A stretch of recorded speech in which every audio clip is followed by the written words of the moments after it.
Thank you.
ಅತ್ತಿಗೆ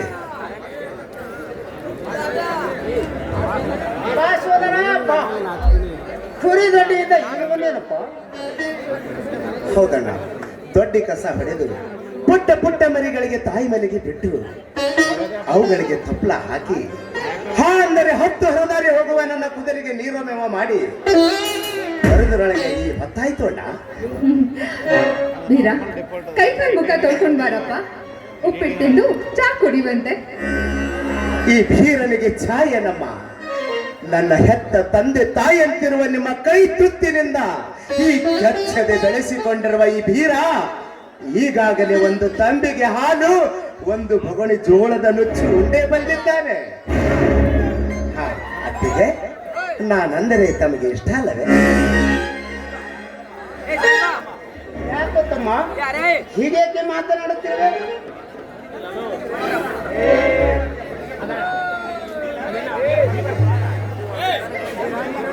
ನೀನೆಂದರೆ ನನಗೆ ಪಂಚಪ್ರಾಣ. ಇದೆಲ್ಲ ಒಂದು ತಮ್ಮ ಧರ್ಮದ ನುಡಿಯಿಂದ ಕೇಳಿಸಿಕೊಂಡೆ ನನ್ನ. ಅದು ಅದು ಏಕಣ್ಣ ಬದಲಿಸುತ್ತಿರುವೆ? ಈಗಲೇ ಹೇಳಿದ್ದಲ್ಲ, ನಾನಂದರೆ ನಿಮಗೆ ಪಂಚಪ್ರಾಣ.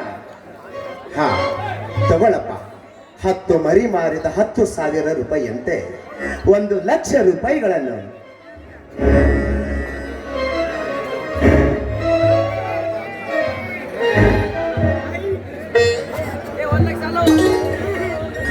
ಎಂತ ಸಾಧನೆ ಸೋದರ ನಿನ್ನದು. ಈ ದುಡಿಮೆಯನ್ನು ನೀನೆಷ್ಟು ವರ್ಣಿಸಿದರೂ ಹೇಳುತ್ತೀರ. ನನ್ನ ಈ ಸಂಸಾರ ನಡೆಯುವುದೇ ನಿನ್ನ ಕುರಿ ಮರಿಯಿಂದ. ನಾನೆಷ್ಟೇ ಹೊಲ ಉತ್ತಿ ಬಿತ್ತಿ ಬೆಳೆದರು 2 ವರ್ಷದಿಂದ ಅತಿವೃಷ್ಟಿ ಮಳೆಯಾಗಿ ಬೆಳೆ ನಾಶವಾಗಿದೆ. ಈ ನೇಗಿಲ ಯೋಗಿ ನೀವೇ ದುಡಿದು ತಂದ ತುತ್ತಿಂದು ತೇಗುವ ಭೂಮಿಯಾಗಿಲ್ಲ. ಈ ವರ್ಷವಂತೂ ಮಳೆ ಹೆಚ್ಚಾಗಿ ಬೆಳೆ ನಾಶವಾಗಿ ಹೋಗಿದೆ. ಅಣ್ಣ, ನಾನಿರುವಾಗ ನಿನ್ನ ಕಣ್ಣಲ್ಲಿ ನೀರೇ ಕಣ್ಣ. ನೀನು ಯೋಗಿ ಅಲ್ಲಣ್ಣ. ಈ ಯೋಗಿ ಬಿತ್ತಿ ಬಿತ್ತಿ ಬೆಳೆಯದಿದ್ದರೆ ಈ ಜಗತ್ತಿಗೆ ಉಳಿಗಾಲನೇ ಇಲ್ಲ.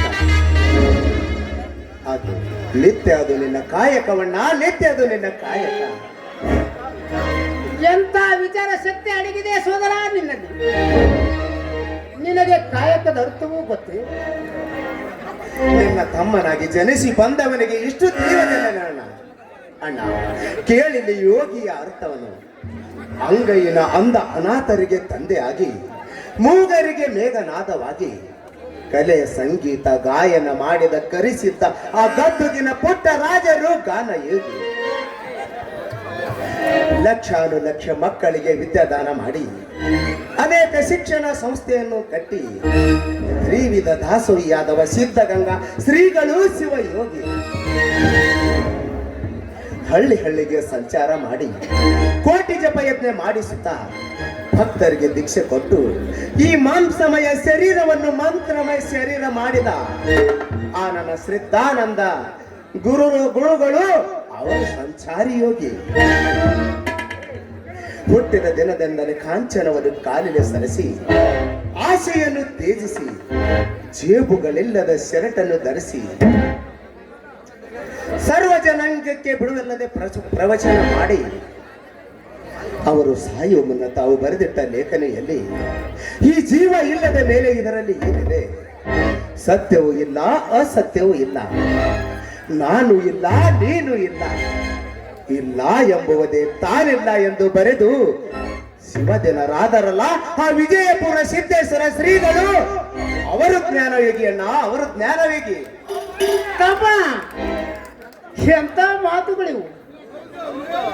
ಇನ್ನು ಕೇಳಣ್ಣ, ಸೃಷ್ಟಿಕರ್ತ ನಿರ್ಮಿಸಿದ ಈ ಜಗದಲ್ಲಿ ಚಳಿ ಮಳಿ ಬಿಸಿಲೆನ್ನದೆ ಉತ್ತಿ ಬಿತ್ತಿ ಬೆಳೆಯದಿದ್ದರೆ ಈ ಜಗತ್ತಿಗೆ ಉಳಿಗಾಲವಿಲ್ಲ. ನಿತ್ಯ ಅದು ನಿನ್ನ ಕಾರ್ಯವಲ್ಲ. ನಿನ್ನ ಒಂದೊಂದು ಮಾತನ್ನು ಕೇಳಿ ಈ ಜಗವನ್ನೇ ಮರೆತು ಬಿಟ್ಟೆ.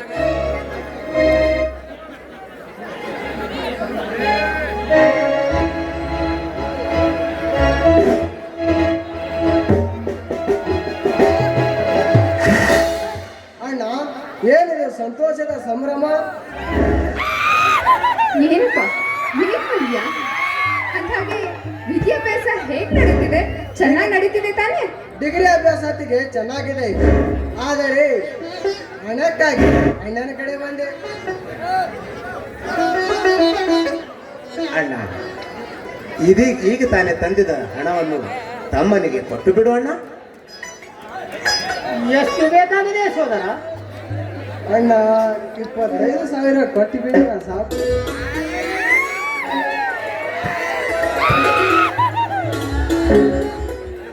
ತೆಗೆದುಕೋ ಈ ಹಣವನ್ನು. ಹಣವೆಂದ ಮೇಲೆ ಹಿಡಿತದಿಂದಲೇ ಇರಬೇಕು. ಸ್ವಾಮಿ, ಈಗ ಈಗ ನಮ್ಮ ಸಂಸಾರ ಆನಂದ ಸಾಗರವಾಯ್ತು ನೋಡಿ.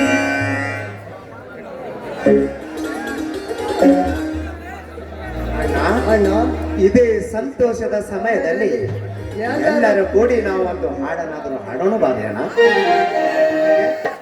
ಈ ತಮ್ಮಂದಿರೇ ನನಗೆ ಸರ್ವ ಆಸ್ತಿ. ಬನ್ನಿರಪ್ಪ, ಈ ಆನಂದ ಸಾಗರದ ಎಲ್ಲರೂ ಕೂಡಿ ಹಾಡ ಬಂದಿರು.